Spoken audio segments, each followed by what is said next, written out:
অঙ্গ বলা হয়। তখন জগৎগুরু ভগবানকে কত অঙ্গের বিনয় করে দুটি হয়ে রয়েছে।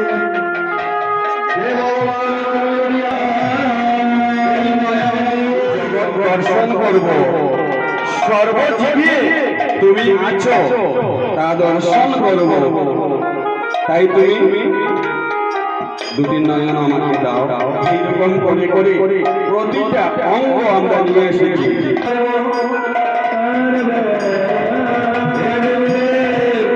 তুমি আমাকে করোনা দাও, এই কর্মে তোমার নাম শ্রবণ করব। আর আমাকে মুখ দাও, যে মুখে তোমার নাম কীর্তন করবে। আমাকে হস্ত দাও, যে হস্ত দিয়ে তোমার চরণ সেবা করব। আর আমাকে চরণ দাও, হেঁটে হেঁটে যেখানে ভগবানের আলোচনা হয়, ভগবানের মন্দির, সেখানে যেতে পারবো এবং গিয়ে সেই আলোচনা শ্রবণ করব। এই বলে সর্বাঙ্গ দেহ ভগবানের কাছ থেকে আমরা চেয়ে চেয়ে নিয়ে এসেছি।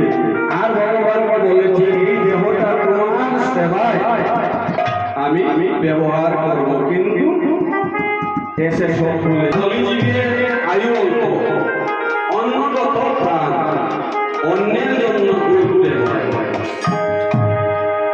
নিজে যখন কিছু করার সাধ্য আছে, এই ছেলে মেয়েগুলোকে মানুষ করে নেই, তারপরে ভগবানের কাজ করবো। আর ছেলে মেয়ে কাজ করতে করতে আরো কিছুদিন গেল, নিজে আর কর্মক্ষমতা থাকে না। আর কর্মক্ষমতা যদি না থাকে, ভগবানের নাম নেওয়া যায় না। মরা নদীতে বাঁধ দিয়ে জল জমবে, মরা নদীতে বাঁধ দিয়ে জল জমানো যায় না। তাই বাঁধ দিয়ে মরা নদীতে দিতে হয়। যৌবনে আমার প্রভুপাদ শ্রী রাধারমণ গোস্বামী যৌবনে জীব কল্যাণের জন্য গৃহ সংসার ত্যাগ করেছেন। আর শ্রীমৎ মহাপ্রভু তিনি যৌবনে গৃহ সংসার ত্যাগ করে আমাদের জন্য বের হয়ে গেছে। তাই যা করার তা যৌবনে করতে হয়, বৃদ্ধকালে কিছু হয় না। তাই ভগবানের কাছে বলেছিলাম,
রে